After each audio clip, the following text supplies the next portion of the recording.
Okay. Next topic is electric lines of force. So what I mean by electric lines of force? Problem ये है ना, जो हम लोग को दिखता नहीं है ना, वो हम लोग को समझ नहीं आता। क्या टीचर बता देते हैं ये होता है, ये होता है, ये होता है, क्या सर ये सब क्या है, क्यों समझ नहीं आता है? क्या सब बोलते जाते हैं टीचर? परमिटिविटी, फोर्स, इधर उधर इतना कुछ देखिए, कुछ दिखता है एवरीडे लाइफ में, क्या समझे आप लोग? देख ही नहीं पाए थे। इसीलिए कोई भी रीजन में इलेक्ट्रिक फील्ड का विजुअलाइजेशन के लिए, मतलब ताकि हम लोग को समझ में आए, दिखे हम लोगों को कुछ, इसीलिए हम लोग ये कंसेप्ट लेके आए हैं, इलेक्ट्रिक लाइंस ऑफ फोर्स। पहला क्वेश्चन कौन पूछेगा? हम चाहते हैं तुम लोग क्वेश्चन पूछो। देखो, हम लोग जब भी कोई भी नया क्लास में आता है, कोई भी नया टॉपिक होता है तब क्लास में दिमाग में क्वेश्चंस नहीं आते। अगर नहीं आते तो कुछ नहीं सीखोगे। जितना दिमाग में क्वेश्चन आएगा और वो क्वेश्चन पूछोगे तभी सीख पाओगे, अदरवाइज कुछ नहीं पूछोगे तो सर बड़बड़ करता रहेगा, क्लास खत्म, बस दोस्त लोगों के साथ बात करते करते घर हो गया, इससे कुछ नहीं सीखेंगे। मुझे कुछ पूछना है इलेक्ट्रिक लाइंस ऑफ फोर्स के बारे में? कुछ नहीं पूछना है, सबको पता है इलेक्ट्रिक लाइंस ऑफ फोर्स क्या होता है परफेक्ट। प्राइमरी क्या इसका रियल एक्सिस्टेंस होता है? हम लोग एवरीडे लाइफ में देखते हैं ऐसे लाइंस ऑफ फोर्स निकल रहा है। हां, imaginary lines, primarily these are imaginary lines, ठीक है। क्यों लाइंस इमेजिनरी लाइंस की हम लोग इमेजिन क्यों कर रहे हैं? ताकि हम लोग विजुअलाइज कर पाए इलेक्ट्रिक फील्ड लाइंस, ठीक है। Right this down. First property, electric field lines are imaginary lines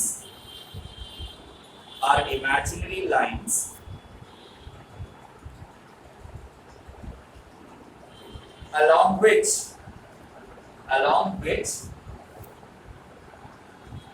a unit positive charge, or you can write along which a test charge, unit positive charge लिखने की जरूरत नहीं है, along which a test charge, because you know unit positive charge is a test charge, ठीक है। So along which a test charge experiences some force,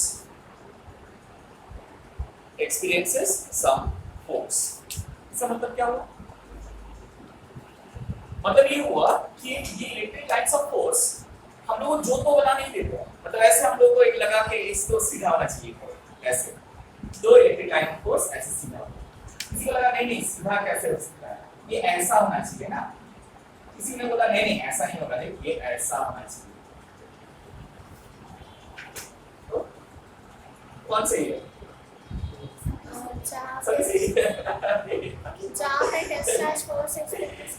नहीं, ऐसे जो तो नहीं बना सकते हैं। एक चार्ज पार्टिकल को हम लोग लेते हैं, वो रीजन में प्लेस करते हैं और देखते हैं वो किधर मूव कर रहा है, जिस डायरेक्शन में वो मूव करेगा उस डायरेक्शन में हम लोग लाइन समझना है। इसीलिए हम लोग ऐसे जो भी दिमाग में चाहे इलेक्ट्रिक लाइंस ऑफ फोर्स नहीं बना सकते। ऑब्वियसली इट्स इमेजिनरी लाइन, लेकिन कुछ भी इमेजिन नहीं कर सकते। काऊ, हॉर्स, डॉग कुछ भी इमेजिन कर लिया ऐसे नहीं होगा, ठीक है। तो इलेक्ट्रिक लाइंस ऑफ फोर्स बनाएंगे कैसे? एक टेस्ट चार्ज देंगे, वो जिधर फोर्स एक्सपीरियंस करेगा हम लोग उधर लाइन बनाएंगे उस डायरेक्शन, क्लियर? हां, सेकंड, ये सेकंड पॉइंट लिखने से पहले एक छोटा सा चीज समझते हैं, ठीक है। क्विकली टेल मी समथिंग, अगर हम लोग एक चार्ज प्लस q लेते हैं यहां पर बोला हुआ, ठीक है, और मान लो टेस्ट चार्ज है q नॉट, वो टेस्ट चार्ज को मैंने यहां पर प्लेस किया, तो ये किधर फोर्स एक्सपीरियंस करेगा? मतलब ये चार्ज के पास टुवर्ड्स दिस चार्ज अवे कौन सा डायरेक्शन है? अवे फ्रॉम q प्लस, मतलब ये प्लस q है और मैंने यहाँ पर q नॉट प्लेस किया है, ये किधर फोर्स एक्सपीरियंस करेगा? A B C D, बताओ A B C D MCQ किधर फोर्स एक्सपीरियंस करेगा? तो तुम इधर क्यों दिखा रही हो? हम तो पूछे q नॉट किधर, टेस्ट चार्ज कौन है मैडम? ये है ना, तो ये किस डायरेक्शन में फोर्स एक्सपीरियंस करेगा वो सोच रहे हैं ना हम लोग, right. So away it will experience the force away. Why? Because we know test charge is a positive charge and this is also positive, so they should what? Right. अगर मैंने यहाँ पर प्लेस किया टेस्ट चार्ज को, वो भी away from one side. अगर यहाँ प्लेस किया तो, so anywhere you place near this plus q charge, it will always experience the force away from this plus q charge, linearly away from this plus q charge. Do you understand? That means the electric field lines always originate from a positive charge. Positive charge से वो originate करता है. क्यों? क्योंकि देखो positive charge के पास लेके छोड़ देने से वो positive charge के पास जाता है क्या? बस दूर जा रहा है. So इसलिए हम लोग बोल रहे हैं positive charge से वो शुरू होता है. ठीक है? और खत्म कहाँ होता है? क्यों? Because अगर हम यहाँ पर एक माइनस क्यू चार्ज लेंगे और टेस्ट चार्ज को यहाँ बिठा देंगे, ये किधर फोर्स एक्सपीरियंस करेगा? राइट? सो इधर एक्सपीरियंस करेगा, अगर यहाँ रखेंगे तो इधर एक्सपीरियंस करेगा, अगर यहाँ रखेंगे तो इधर एक्सपीरियंस करेगा. राइट? सो इसीलिए we say that electric lines of force originate from a positive charge and terminate, मतलब खत्म होता है on a negative charge. Write this down. Second point, electric lines of force originate from a positive charge, and terminate over a negative charge. Terminate over a negative charge. Terminate over a negative charge. ठीक है? और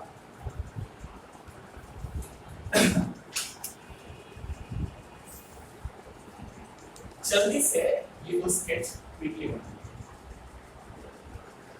positive charge के लिए electric field lines are radiating outwards और negative charge के लिए electric field lines are directed towards that. ठीक है?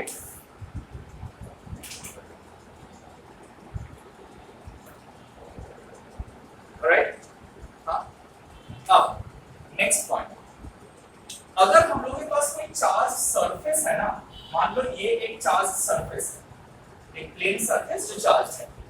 ठीक है? तो इलेक्ट्रिक फील्ड लाइंस जो है ना, वो कभी भी चार्ज सरफेस से जब ओरिजिनेट करेगा, ये तो पॉजिटिव है ना, ओरिजिनेट करेगा, तो वो कभी भी ऐसे इंक्लाइंड वे से ओरिजिनेट नहीं कर सकता है. वो ऑलवेज चार्ज सरफेस से ओरिजिनेट या टर्मिनेट दोनों ही नॉर्मली करता है. Normally means perpendicular. ठीक है? Write this down. Third point, electric lines of force originate or terminate. Lines of force originate or terminate normally to a charged surface.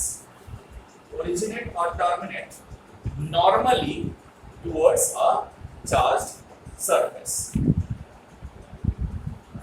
Lines of force originate or terminate normally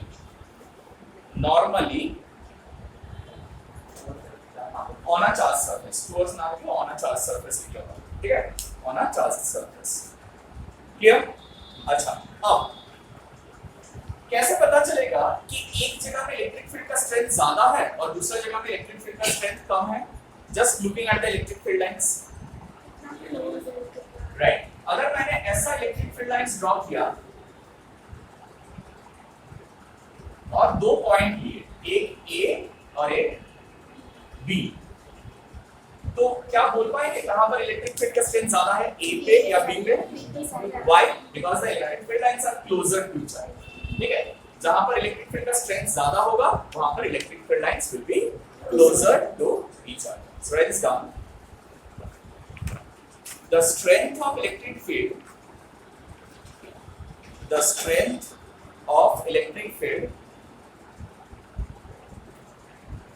at any point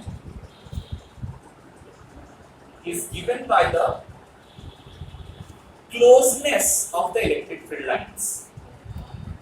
Is given by the closeness of electric field lines. Closeness of the electric field lines. Electric field lines मतलब electric field lines कितना एक दूसरे के नजदीक है. how close they are present. ठीक है?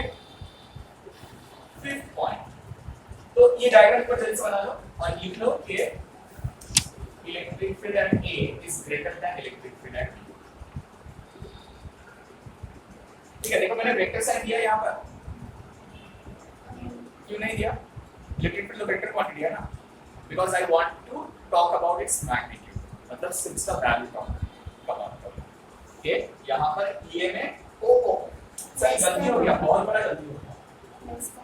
हाँ, right, less than electric field का magnitude. See whenever we are missing the vector sign, इसका मतलब है ये सिर्फ मैग्नीट्यूड डिनोट कर रहा है. इलेक्ट्रिक फील्ड का मैग्नीट्यूड है V is greater than the electric field का मैग्नीट्यूड है A. समझ में आया ना क्यों? क्योंकि यहाँ पर ज्यादा स्प्रेड किया होगा और यहाँ पर ज्यादा close. Clear? Next, electric lines of force can never intersect each other. Electric lines of force can never intersect each other. ऐसा क्यों? राइट. तो अगर दो इलेक्ट्रिक लाइंस ऑफ फोर्स एक जगह में इंटरसेक्ट करेंगे, देन अच्छा, इसके पहले पॉइंट मुझे बताना चाहिए था. ठीक है, लिख लो, ये बाद में बता रहे हैं. Electric lines of force can never intersect each other. क्यों? क्योंकि ये जो पॉइंट है ना, ये पॉइंट पे अगर मुझे इलेक्ट्रिक फील्ड का डायरेक्शन पूछा जाएगा तो वो डायरेक्शन हम लोग निकालते कैसे हैं? By drawing a tangent. ये मुझे पहले बता देना चाहिए था. सो व्हेनेवर से मैंने पूछा कि यहाँ पर इलेक्ट्रिक फील्ड का डायरेक्शन क्या है, so you draw a tangent at this point और बोलोगे कि ये डायरेक्शन है इलेक्ट्रिक फील्ड. ठीक है, तो मुझे बताओ, ये यहाँ पर दो इलेक्ट्रिक फील्ड लाइंस अगर कट करेंगे तो कितना टैंजेंट ड्रॉ कर पाएंगे हम लोग? दो टैंजेंट. तो यहाँ पर इलेक्ट्रिक फील्ड इधर भी है और ये नहीं हो सकता. कोई एक पर्टिकुलर पॉइंट पे रिजल्टेंट इलेक्ट्रिक फील्ड का सिर्फ एक ही डायरेक्शन हो सकता है, दो अलग-अलग डायरेक्शन नहीं हो सकता है. और ये जो इलेक्ट्रिक लाइन ऑफ फोर्स है ना, it denotes the resultant electric field at that point. ऐसा नहीं है कि एक इलेक्ट्रिक फील्ड, मतलब मान लो एक चार्ज है, वो एक इलेक्ट्रिक फील्ड क्रिएट कर रहा है, दूसरा और एक चार्ज है, वो और एक इलेक्ट्रिक फील्ड कर रहा है. सो दो अलग-अलग इलेक्ट्रिक फील्ड एक पॉइंट पे शो नहीं होता है. टोटल इलेक्ट्रिक फील्ड कितना है वो शो होता है. समझ रहा है? सो इसीलिए टोटल इलेक्ट्रिक फील्ड दो अलग-अलग डायरेक्शन कभी नहीं हो सकती. Alright, let's write this down. क्या लिखते हैं हम लोग? Electric field lines of force can never intersect each other. This is because at the point of intersection,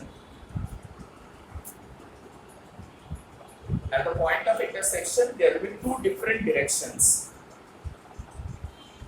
Two different directions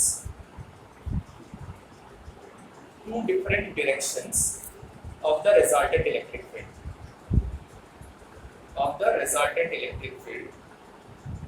Which is not possible. Of the resultant electric field, which is not possible.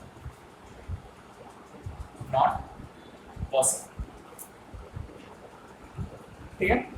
इसका reason actually ये sixth वाला point पहले लिख लेना चाहिए था, but still just write this down. Point number 6. Sixth point. At any point on the electric field line,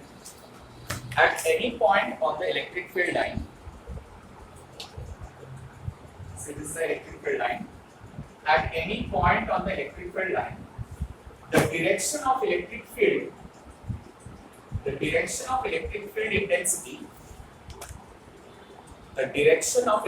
intensity is given by the tangent drawn at that point.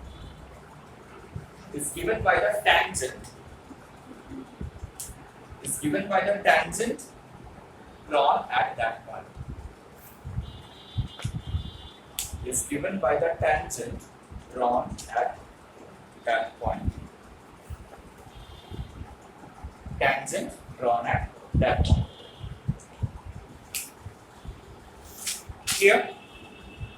अच्छा, अब कुछ स्पेसिफिक इलेक्ट्रिक फील्ड लाइंस दिखने में कैसा होता है, एक बार जल्दी से ड्रॉ कर लेते हैं. मान लो ये +q चार्ज है, -q चार्ज है, दोनों पास पास रखे हुए हैं. ठीक है, सो इलेक्ट्रिक फील्ड लाइंस क्या होता है, +q से ओरिजिनेट करता है और -q में टर्मिनेट करता है. ठीक है, ये खत्म नहीं हुआ. प्रॉपर्टीज ऑप्शंस है, लिखना पड़ेगा थोड़ा.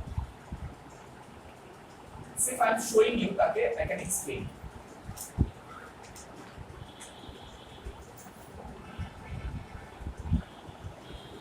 दो चार्जेस रखेंगे, एक प्लस क्यू है माइनस क्यू है, अलग अलग लिखना है,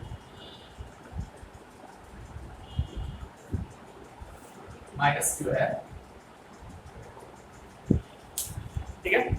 सो यहाँ पर क्या हो रहा है, प्लस क्यू से यहाँ से ओरिजिनेट कर रहा है, यहाँ पर कुछ टर्मिनेट कर रहा है, और यहाँ से बाहर से कुछ लाइंस आ रहे हैं, यहाँ से बाहर से कुछ लाइंस आ रहे हैं, निकल रहा है, ठीक है।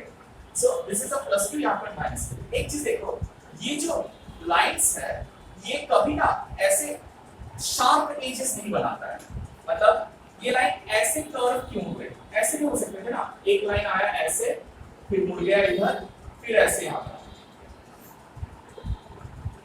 इसमें क्या दिक्कत है? कंटिन्यूअस होता है। तो कंटिन्यूअस ही तो है, डिसकंटिन्यूअस कहाँ है?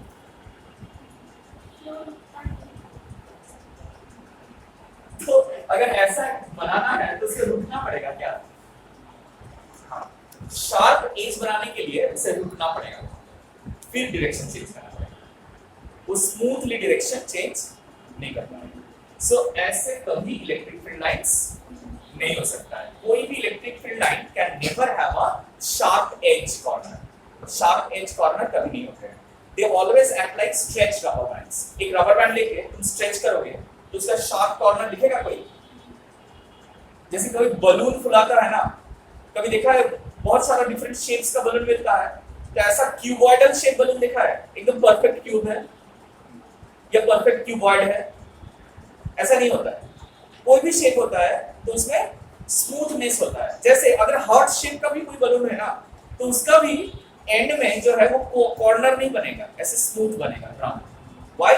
Because they can not have a corner if they are continuous. अगर कंटिन्यूअस होना है तो ऐसा कॉर्नर कभी नहीं बन सकता है।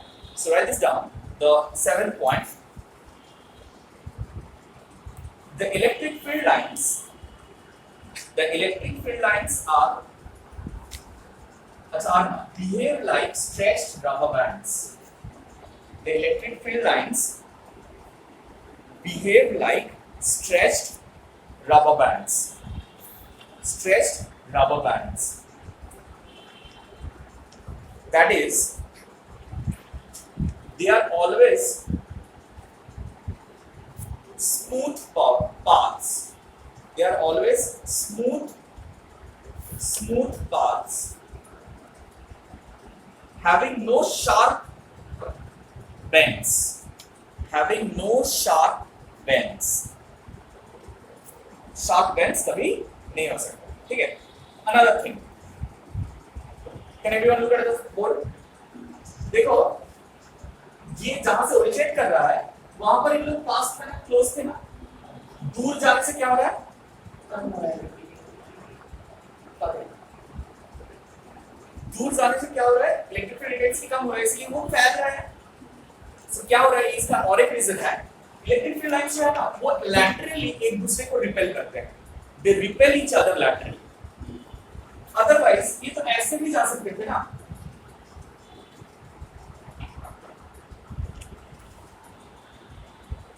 ये प्लस क्यू और ये माइनस क्यू, ऐसे सीधा जा सकते थे, लेकिन कभी ऐसा नहीं होता है। क्या होता है, ये जो लाइंस है ना, they always repel each other laterally, और लैटरल रिपल्शन के कारण जैसे ही चार्ज से थोड़ा दूर जाते हैं, they stretch away from each other. जैसे मान लो एक वो कुछ लंबा लंबा बलून होते हैं ना, ऐसे स्ट्रेट रॉड जैसा, उसको कोई भी डायरेक्शन बेंड में कर देते तो डिफरेंट शेप बन जाता है। तो वो बलून को अगर हम लोग ऐसे स्ट्रेच करेंगे और फिर उसमें हवा भरेंगे ना, तो देखना वो ऐसा नहीं होगा कि वो यूनिफॉर्मली फूल रहा है, उसका मिडिल वाला पोर्शन थोड़ा ज्यादा फूलेगा और एज वाला है वो थोड़ा कम फूलेगा, until and unless you are pressurizing more air। ज्यादा एयर प्रेस करने से तब वो यूनिफॉर्म बन जाएगा, लेकिन पहले जब थोड़ा एयर प्रेस करेंगे तब सेंट्रल वाला थोड़ा सा बल्ज करेगा ज्यादा और एज वाला थोड़ा कम। The same thing happens when you stretch a rubber band between your two fingers, और एक रबर बैंड को अगर हम लोग ऐसे पुल करते हैं तो क्या होता है, वो यूनिफॉर्मली ऊपर नीचे जाता है, कभी नहीं होता है ना, ऐसे राउंड शेप बनाता है। So that is why they form this round shape, they laterally repel each other, एक दूसरे को लैटरली रिपेल करता है। You don't need to draw this, just write this down. Next point, the electric field lines always repel each other laterally. The electric field lines always repel each other laterally, repel each other laterally. ठीक है, तो in general ऐसे parallel electric field line निकालना ना बहुत मुश्किल बात होता है। Most of the times वो curved होते हैं, straight lines नहीं होते हैं। But you know theoretical things, ideal situations, तो जहाँ पर इलेक्ट्रिक फील्ड का इंटेंसिटी कांस्टेंट होता है over a region, that is represented by parallel electric field lines. हाँ, right, uniform electric field. Uniform electric field is represented by parallel electric field lines. This is the last point. Write this down. Uniform electric field lines. Uniform electric field lines are represented by parallel lines of force. Uniform electric field lines, uniform electric field is lines and arc are two. Uniform electric field is represented by parallel field lines.